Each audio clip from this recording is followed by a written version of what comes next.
Жеңше, құтты болсын келін. Келін алған қандай екен? Бірінші келін ба? Бірінші келін ба? Бірінші келін білмейсіз ғой, баяғыда апамыздың бес баласы бар екен, Құдайдың берген. Содан жаңағы апамыз үлкен ұлын үйлендірген. Бірінші келіні пысық шыққанда 5 қабат көрпешеге отырғыз қойды апамда. Бірінші келініңіз бұл маған еркелеңіз, мен сіздің сөзіңізді көтерем деп 5 қабат көрпешеге отырғыз қойды. Екінші келін келгенде көрпеше автоматически екеуге қысқартты. Үшеуге отырып қапты апамыз. Ой, тұрмай мына жоғарып қалды ғой деп. Үшінші келін келгенде біреу-ақ қапты.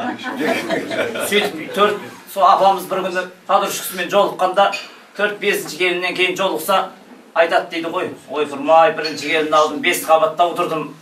Екінші келінім пысықтау шықты да 2 қабат қысқарып үшеуге отырып қалдым. Одан кейінгі үшінші келінде 1 қабат көрпешеде отырып шүкір деп отырып, 4-ші мен 5-ші келінде ессіз қалып көрпеше қақтаға таппай қалды. Енді ол деген сөз немере шөберемен әлек болды деген екен.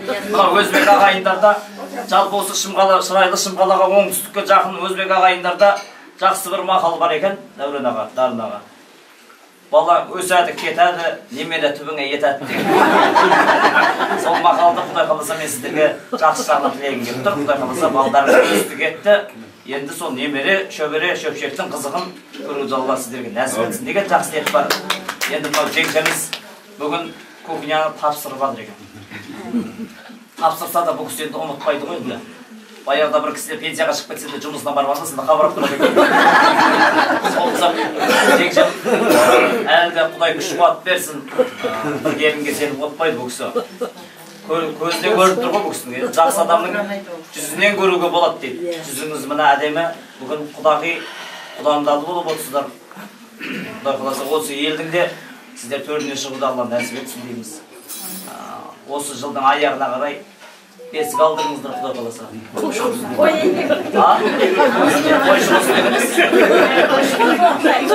Бір жыл 12 ай ғой апау.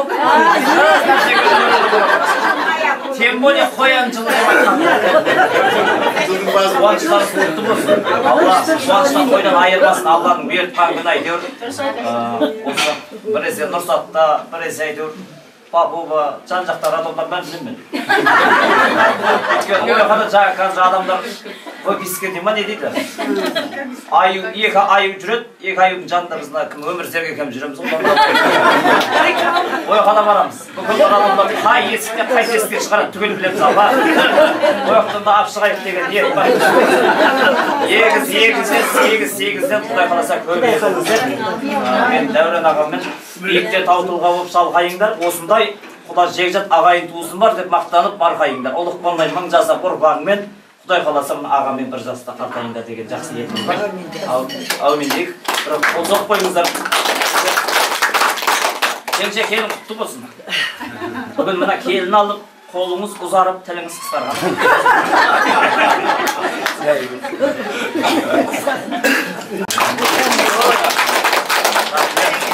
Енді мынау қазақи құдалық, осы құдалық тойда қазақтың ырым, дәстүр, салттарының барлығы орындалатын той. Өйткені келе салып мына құдаларымызға құрмет көрсетіп, асымызды ұсынсақ, одан кейін мына құдалардың осылай төс қағысып, бір-біріне сый-сияпат сыйлауы бар, құрмет көрсетуі бар. Одан кейін мына ұн жағар рәсімі, құйрық бауыр дейді, кит дейді, қоржын дейді, барлық кәде осы бір тойда 5 сағаттың ішінде орындалып отыр қазір. Баяғыда 3 күн той тойдың жоқ. 5 сағатқа бәрін сыйдырып жатыр. Қазақ үнемшіл қалыппыз ғой. Енді мынау құдағиларда сәл ары қарай жылжытайық құдағиларда. Құдағилар ары қарай өтсін. Дәурен аға құдағи біздің мынау құдаларымыздың қазақи дәстүрмен мәңгілік құдағи екенін көрсетіп, бір қолдарыңызды Түркістан жақ қарай, бір қолдарыңызды Жетісай жақ қарай жіберіп, ортадан да өздерің Шымкент болып қалып бір төс қақсыңыздар шығар.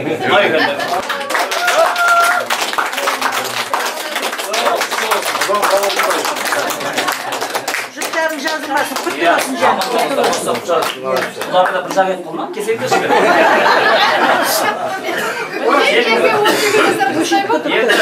Bir-biрлеріңізге қараңыздаршы. Сіздер құдағи емессіздер. Сіздер бір бауыр сияқтысыздар. Апалы сіңілі Айман Шолпан сияқтысыздар. Енді Құдай тіл көзден айырмасын, аман болыңыздар. Мына құдаларымыздың жақсы тілегіне аман болыңыздар, бірге қартайыңыздар. Осы екі елдің қызықшылығын бірге көруді нәсіп етсін. Төрт құбылаларыңыз тең болып, әрқашан қуаныштың төрінде жүруді алу нәсіп етсін. Құдағи, қыз бен күйеу бала бақытты болсын ба? Бақытты болсын дейді. Бір қол соқып қойыңыздар. Келсе, балаңыз бен келініңіз бақытты болсын ба? Болсын. Бақытты. Анаңыз неге қабыл болады? Енді құдағи, қыз бен күйеу балаңыз бақытты болсын десеңіз. Теңше сіз балаңыз бен келініңіз бақытты болсын десеңіз, екеуміз тыныш жүріңіздер.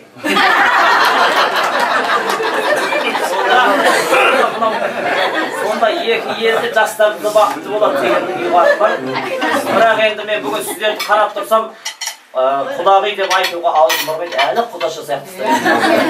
Аман болыңыздар, бар болыңыздар, Құдай тіл көзден айырмасын деп, төс түйістіріп, бет түйістіріп қойыңыздар. Ой, рахмет. Енді құдалармен ауысып бір-бірлерін құттықтап қойсаңыздар болады, болыңыз. Құдай екендеріңізді көрсетіп, аман болыңыздар, бар болыңыздар.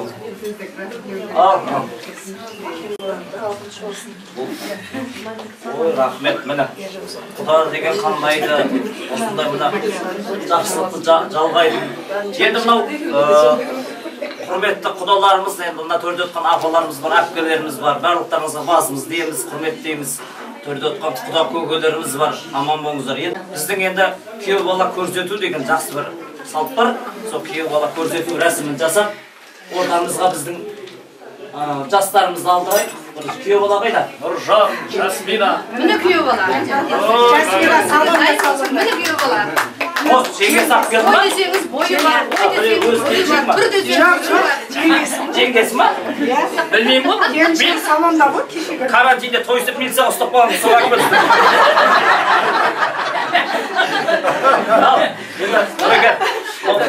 Пайғамбарда күйеу баласын сыйлаған дейді, өзіңіз сыйлап күтіп отқасын. Қай атаңыз еліңізден бастап амандасып, елмен бір қолын алып шығып, амандасып шықсаңыз болады. Қол құрмет көрсетіп қойын.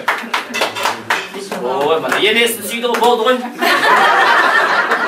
Олағын енесін сүйді.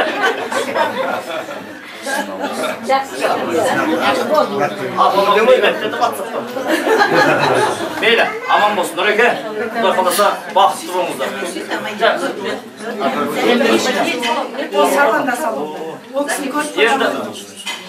Енді мынау пайғамбарда күйеу баласын сыйлаған дейді, бір қол зарыңыз соғып қойсаңыздар болады. Бар болсын, бай болсын, Құдай қаласа, өсіп өне берсін, жақсы ниетімізді мына ата-аналары арнады ғой. Бұл кісілерден асып ешқайда барамаймыз. Осы кісілердің алған батасымен өсіп өніп көгеріп, сіздердің жолдарыңызды берсін деген жақсы ниет. Жаңа енесін сүйді ғой. Иә. Барлық нені енесіне бергенбіз, енесі жеңгесіне берсін деп.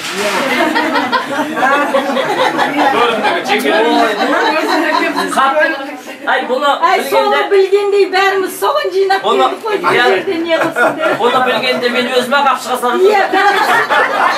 Бәрін сүйгізгенде жеке-жеке сүйеді. Орамал соң болмайды, жол болады дейді ғой. Құдай қаласа енді көке, жастарға аумин деп батамыз қалай. Осы құдалар осы тұрыста бұл кісілер тұрғызып қойсақ ыңғайсыз. Бүгін кішкене кешке той болғасын айтсам, біраз уақыт тұрғызуға болар еді. Жайғасып отырғаныңызда.